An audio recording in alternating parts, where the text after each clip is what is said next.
আপনাদের সবাইকে আন্তরিক শুভেচ্ছা ও ধন্যবাদ জানাচ্ছি। আজ শনিবার রাজধানীর মিরপুর 10 মেট্রো রেল স্টেশন এবং ফার্মগেট এলাকায় বোমা সদৃশ বস্তু থাকার সংবাদ পাওয়ার সঙ্গে সঙ্গে ঢাকা মেট্রোপলিটন পুলিশের counter terrorism and transnational crime CTTC এর বোম ডিসপোজাল টিম অত্যন্ত দ্রুততার সাথে আমরা ঘটনাস্থলে উপস্থিত হই এবং প্রয়োজনীয় নিরাপত্তা ব্যবস্থা গ্রহণ করি। পরবর্তীতে আমাদের বম ডিসপোজাল ইউনিট তাদের অত্যাধুনিক সরঞ্জাম ব্যবহার করে সন্দেহজনক বস্তুসমূহ পরীক্ষা নিরীক্ষা করা হয়। পরীক্ষা শেষে আমরা নিশ্চিত হতে পারি যে কথিত বোমা সদৃশ বস্তুগুলো কোনো বিস্ফোরক ছিল না। এগুলি ছিল পান, সুপারি, কৌটা এবং অন্যান্য পরিত্যক্ত আবর্জনা। অর্থাৎ মিরপুর 10 মেট্রো রেল স্টেশনে যেগুলি পাওয়া যায় সেগুলি ছিল মূলত পান, সুপারি, জর্দা ইত্যাদি। আর ফার্মগেট এলাকাতে যে বস্তুটি পাওয়া যায় সেটি একটি বস্তার মতো, তার মধ্যে আমরা পরিত্যক্ত ময়লা এবং আবর্জনা সেখানে পাওয়া যায়। ফলে জননিরাপত্তার জন্য কোনো ধরনের হুমকি বা ঝুঁকির অস্তিত্ব পাওয়া যায়নি। উল্লেখ্য যে আমরা সবাই জানি ইতিপূর্বে মতিঝিল মেট্রো রেল এলাকায় বিস্ফোরক সদৃশ বস্তু উদ্ধারের ঘটনাতেও আমরা সিটিটিসি বম ডিসপোজাল টিম অত্যন্ত পেশাদারিত্ব, দক্ষতা এবং সতর্কতার সাথে পরিস্থিতি মোকাবেলা করে জননিরাপত্তা নিশ্চিত করেছে। সুতরাং আমরা বলতে চাই, বাংলাদেশে যে কোনো এই ধরনের নাশকতামূলক অপরাধ চেষ্টা বা যে কোনো বেআইনি কর্মকাণ্ডের বিরুদ্ধে আইনি কার্যকর ব্যবস্থা গ্রহণ তথা গ্রেফতার, জিজ্ঞাসাবাদ, তদন্ত ও বিচারিক প্রক্রিয়া আমরা সম্পূর্ণভাবে অনুসরণ করে আমাদের কার্যক্রম পরিচালনা করছি এবং এই ধরনের যে কোনো অপরাধ প্রতিরোধে আমরা সর্বোচ্চ সতর্কতা এবং পেশাদারিত্বের সঙ্গে দায়িত্ব পালন করছি। এই বিষয়ে আমরা দেশবাসী প্রতি আপনাদের মাধ্যমে বিনীতভাবে আহ্বান জানাচ্ছি যে কোনো প্রকার গুজব বা অপপ্রচারে বিভ্রান্ত বা আতঙ্কিত না হওয়ার জন্য, কোনো সন্দেহজনক বস্তু বা কার্যকলাপ লক্ষ্য করলে সেটিকে স্পর্শ না করার জন্য, নিরাপদ দূরত্ব বজায় রেখে দ্রুত নিকটস্থ থানা, জরুরি সেবা, জাতীয় জরুরি সেবা 999 এবং অথবা আইনশৃঙ্খলা রক্ষাকারী বাহিনীকে অবহিত করার জন্য অনুরোধ করছি।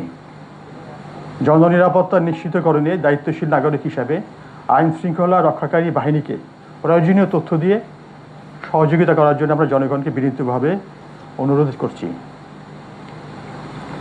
যে কোনো ধরনের নাশকতা বা এই জাতীয় অপরাধ প্রতিরোধে জনগণের সহযোগিতা, সচেতনতা এবং সময়োপযোগী তথ্য প্রদান আমরা মনে করি অত্যন্ত গুরুত্বপূর্ণ।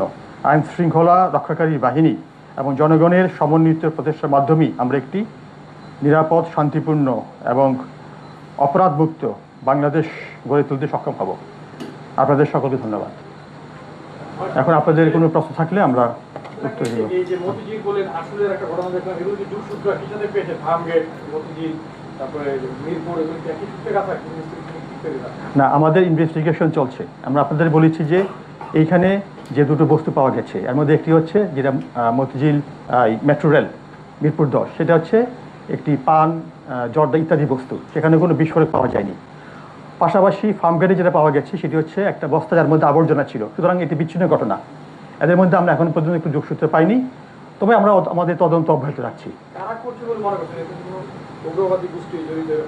এই বিষয়ে সুনির্দিষ্টভাবে কোনো বক্তব্য দেওয়ার সুযোগ নেই। আমরা তদন্ত করছি, তদন্তের শেষ না হওয়া পর্যন্ত এ বিষয়ে আপনি কোনো মন্তব্য দিতে পারবেন না। মতিঝিলের ঘটনা নিয়ে আমাদের মতিঝিল বিভাগ কাজ করছে, পাশাপাশি আমরা এবং ডিবি সবাই কাজ করছি এবং যখনই কোনো আপডেট পাওয়া যাবে সঙ্গে সঙ্গে আমরা আপনাদেরকে অবহিত করবো। সঠিক, আসলে আমাদের বম ডিসপোজাল টিম, আমরা সেখানে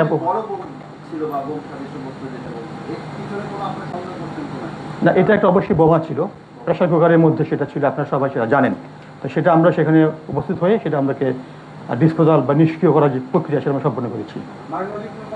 আমি 24 জুলাই এবং আজকে পর্যন্ত তিনটায় মেট্রো স্টেশনে ঢাকা আপনারা বোমা করলে, আপনি নিজেই বললেন যে জনগণ কেন কি করলেন এটা জানা, কিন্তু আমার বক্তব্য হলো যে একটা ঘটনা সিসিটিভি কোনো ফুটেজ আমরা দেখলাম না, আপনারা রিলিজ করেছেন কিংবা পেয়েছেন, সবগুলো ঘটনায় আপনারা নিজ থেকে প্রথমে যাচ্ছেন, গণমাধ্যম জানতে পারছেন যে আপনারা বোমা উদ্ধারে যাচ্ছেন, কোনো আশেপাশে সিসি ক্যামেরা পাওয়া যাচ্ছে না। আজকে মিরপুরে রাত 3টা থেকে যেখানে ঘটনা সেখানে রাত 3টা থেকে সিসি ক্যামেরা বন্ধ ছিল। আমি সেটা বক্তব্য আমার কাছে রয়েছে। এখন পর্যন্ত যেখানে আপনারা পেয়েছেন সেখানে কোনো ফুটেজ, ওই সবচেয়ে সামনের দুটা ক্যামেরা বন্ধ ছিল, এখন কিন্তু ফুটেজ নেই। তো সিসি ক্যামেরা কোনো ফুটেজ না পাওয়া, ক্যামেরা বন্ধ থাকা এবং আপনারা মানুষকে কষ্ট আতঙ্কিত না, আপনাদের কর্মকাণ্ডে তো পাবলিক আতঙ্কিত হয়ে যাবে। মানে এটা রহস্যটা বুঝতে পারছি না, হঠাৎ করে এই বোম আতঙ্কের কারণ, হঠাৎ করে বোম আতঙ্ক। না না, এখানে আসলে রহস্যের কিছুই নেই। আমরা তো বলেছি যে মতিঝিল 10 মেট্রো রেলে যেটা পাওয়া গেছে সেটা তো বোমা না এবং সেখানে ক্ষতিকর কোনো বস্তু নেই, সুতরাং এখানে আতঙ্কিত হওয়ার কিছু নেই। তো আমরা আপনাদেরকে বলবো যে আপনারা এই বিষয়ে জনগণকে সংবাদ প্রচারের ক্ষেত্রে সেক্ষেত্রে এই বিষয়গুলিকে নজরে রাখবেন। জি, ফার্মগেটে যেটা পাওয়া গেছে সেটাও কিন্তু বোমা সদৃশ প্রথমে মনে করা হয়েছিল, কিন্তু পরবর্তীতে আমাদের তো আমরা বলেছি সেটা আসলে একটা আবর্জনার ব্যাগ ছিল এই ধরনের, সেটাতে আতঙ্কিত হওয়ার কিছু নেই। আচ্ছা, এই বিষয়গুলি তো তদন্ত হচ্ছে, সিসিটিভি ফুটেজ সহ অন্যান্য বিষয়গুলি নিয়ে তদন্ত হচ্ছে, সেই তদন্তের প্রক্রিয়াতে এগুলি বের হয়ে আসবে।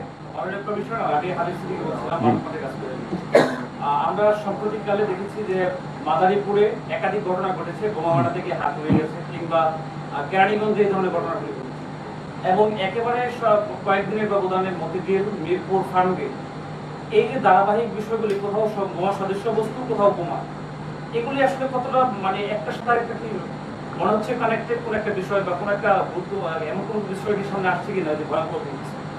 না, প্রথমত আমরা বলেছি যে এখানে আপনার এই দুইটা ঘটনা হচ্ছে বিচ্ছিন্ন ঘটনা, এই দুটো ঘটনা হচ্ছে বিচ্ছিন্ন ঘটনা। মিরপুর 10 আজকে যে ঘটনাটা এবং ফার্মগেট দুটো বিচ্ছিন্ন ঘটনা, এগুলির সঙ্গে তো সেখানে কোনো এক্সপ্লোসিভ বা ক্ষতিকর এগুলি কোনো কিছু পাওয়া যায়নি, সুতরাং এটা বিচ্ছিন্ন ঘটনা। না, আমার মনে হয় যে এখানে তো আমরা আতঙ্কিত হওয়ার কিছু নেই, জনগণের আতঙ্কিত কিছু নেই। এটা গুজব হতে পারে বা জনগণের সন্দেহ হতে পারে, সন্দেহ হওয়ার কারণে এটা সতর্কতামূলক ব্যবস্থা হিসাবে পুলিশকে অবহিত করা হয়েছে, আমরা সেই অনুযায়ী অ্যাটেন্ড করেছি।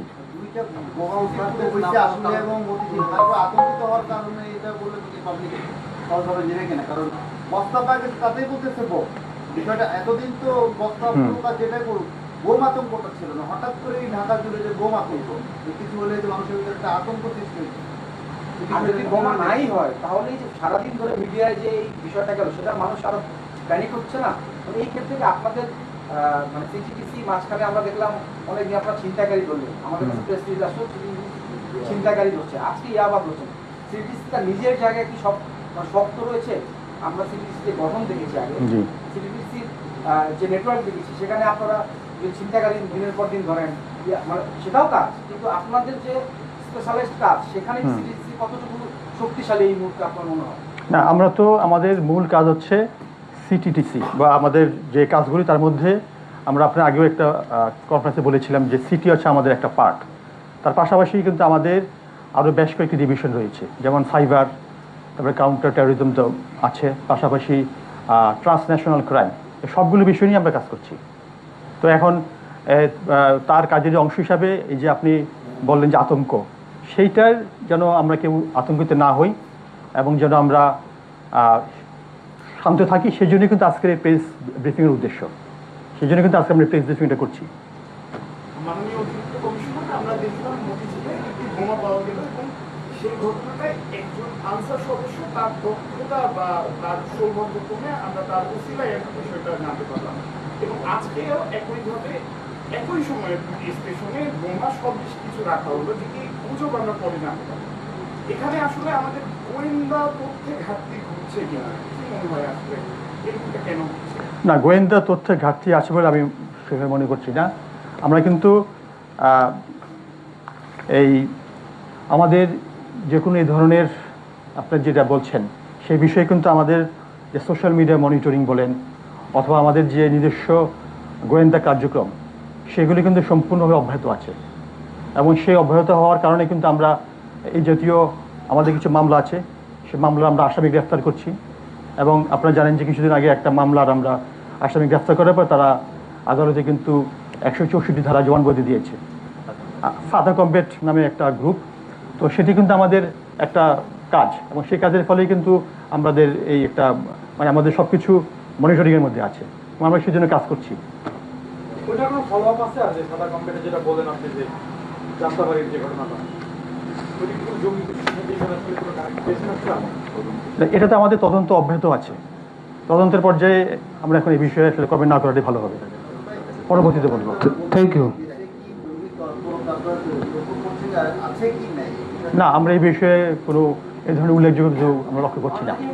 আগামী 5 আগস্ট এই জুলাই গণঅভ্যুত্থানের 2 বছর পূর্ণ হবে। দেশের 6টি কারাগার থেকে ওই সময় অনেকগুলো আসামি পালিয়ে গিয়েছিল এবং ওই সময় বেশ কিছু জঙ্গিও তখন সাজাপ্রাপ্ত জঙ্গিও তখন পালিয়ে গিয়েছিল। তো 2 বছরের মাথায় আপনাদের এতদিনে তো আপনাদের অবশ্যই সেই রিপোর্ট থাকার কথা, কতগুলো যারা পালিয়ে তাদের তো কতগুলো জঙ্গি আপনারা করতে পারেননি, কিন্তু এই মুহূর্তে ফেরারি অবস্থা, সেটা কি আপনাদের কিছু বক্তব্য আছে? অবশ্যই আছে। আমরা তো বললাম যে যারা পালিয়ে গেছে এবং তাদেরকে গ্রেফতারের জন্য আমাদের তো প্রচেষ্টা অব্যাহত আছে। আমরা আমাদের যে নিজস্ব কাজ প্রক্রিয়া, আমাদের গোয়েন্দা মনিটরিং বা অন্যান্য যে প্রক্রিয়া, সেই প্রক্রিয়া তো আমরা অব্যাহত আছে এবং তাদেরকে গ্রেফতারের প্রক্রিয়া আমাদের অব্যাহত আছে। স্পেসিফিক কি আপনাদের মানে কয়জন বাইরে আছে, কারা কারা, সেই বিষয়ে কি কোনো তথ্য কি আপনাদের কাছে আছে? আমাদের তালিকা আছে, অবশ্যই আছে। সেটা তো আমার কাছে এই মুহূর্তে নাই, কিন্তু না, সেটা তো আমার কাছে এই মুহূর্তে আমি তো মাননীয় অতিরিক্ত কমিশনার, আরেকটা বিষয়, আপনারা কি উগ্রবাদীদের বিষয়ে নিজেরাই আতঙ্কিত আছেন কিনা? এটা তো আপনি কি ধরনের, এটা তো আমরা কখনোই না। আপনারা যে আমি CBDC কর্মকাণ্ড যে ধরনের কর্মকাণ্ড হওয়ার কথা, সেই জায়গা থেকে আমরা কিন্তু যে স্পেসিফিক যে কাজগুলা, সেইটার বাইরে আমরা নুরুজ্জামান ভাই, থ্যাংক ইউ। আমরা আজকে মনে হয় অনুষ্ঠান অনেক লম্বা হয়ে যাচ্ছে। ঠিক আছে, আজকে আমরা শেষ আসলে করি প্রশ্ন আমরা। না থাকলে